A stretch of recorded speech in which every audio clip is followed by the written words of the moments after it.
There's the owner who has injected himself into the conversation and the headlines with the firing of coaches, a third different play caller in the headset of Bryce Young can't be helpful. 1-11, not in possession of the pick. Question becomes, where do you go now if you are Carolina? Back in studio, Joe Musso alongside CBS NFL analyst Emory Hunt. Emory, I'm going to ask you that exact question. Where do you go if you are Carolina? This was one of the chances to win this game. Again, pick belongs to Chicago. Maybe stick it to the Bears here on their bye week, and still, in that sticky moment, Bryce Young can't be who his team needed him to be. Yeah, that was a young mistake by Bryce right there, pun intended, to end the ball game. And if you're Bryce Young, you have to find a way to keep yourself alive on the field. So I think where they go from here is just building that confidence in him and giving him a lot of tape to go in the offseason and say, hey, this is where you had error. This is where you can succeed, and here's how we're going to help you as an organization get there, starting with the head coach. Well, let's see what they saw. James Loft and Jay Feely joining us now from Tampa Bay.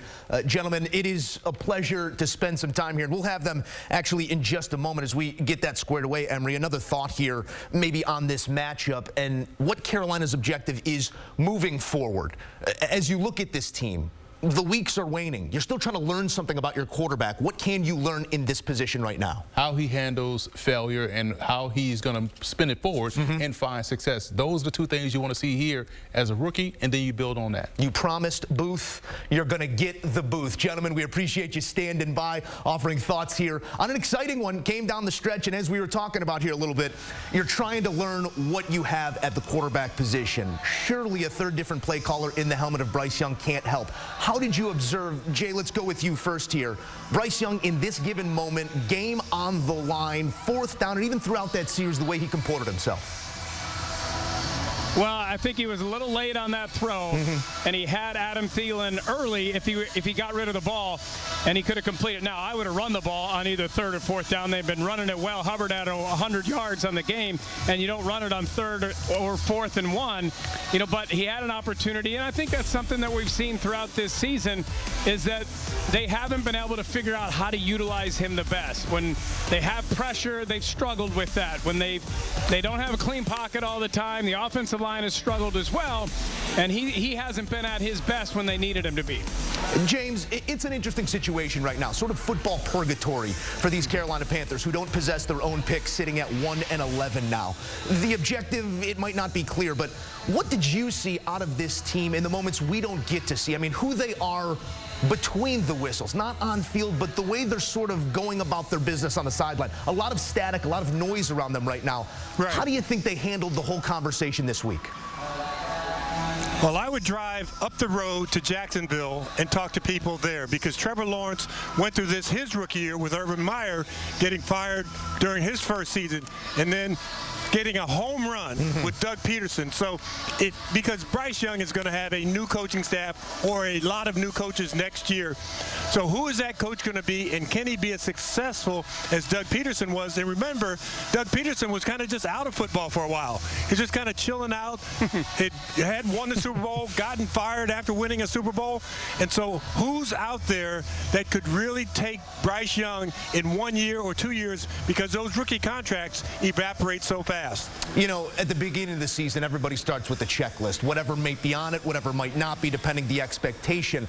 That checklist has changed when we're talking about Bryce Young and these Carolina Panthers here in year one of his tenure. Jay, what is the remaining box to check for Bryce Young with the games he does still have out in front of him?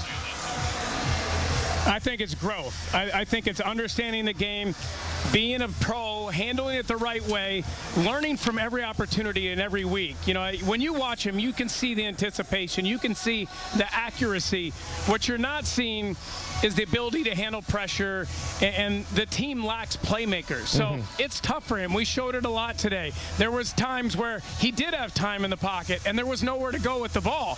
When your receivers are plastered across the board, that's not a lot the quarterback can do. And so I think it's just going to be a tough year for him. He's got to keep the right attitude. He's got to be a good teammate in the locker room and continue to grow and protect himself along the way. When you talk about professionals, we are privileged to be joined by a couple here on CBS Sports HQ. Gentlemen, thank you.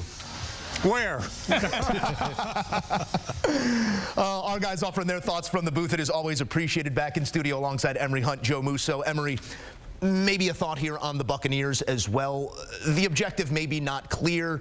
The numbers have not eliminated them yet. This is a big win when we're talking about their future, but it also seems like a team that maybe lacks direction at the current moment. What constitutes success from Tampa now until Week 18? Well, they have to catch the Atlanta Falcons in the top spot of the NFC South. Right now, they're a game behind. Todd Bowles versus a rookie quarterback. That was a win today. We saw Mike Evans find the fountain of youth. So they believe in Todd Bowles. It's about making sure they find a consistent game plan each and every week the rest of the way, because if they can show up and play tough, gritty ball like they did today, then this team could be a threat to the Falcons moving forward. We'll see how it all plays out. Emery Hunt, we appreciate the thoughts. We have plenty more coming here on Game Day Scoreboard, including some numbers and a man who just seems to always find the end zone in like 8 receptions.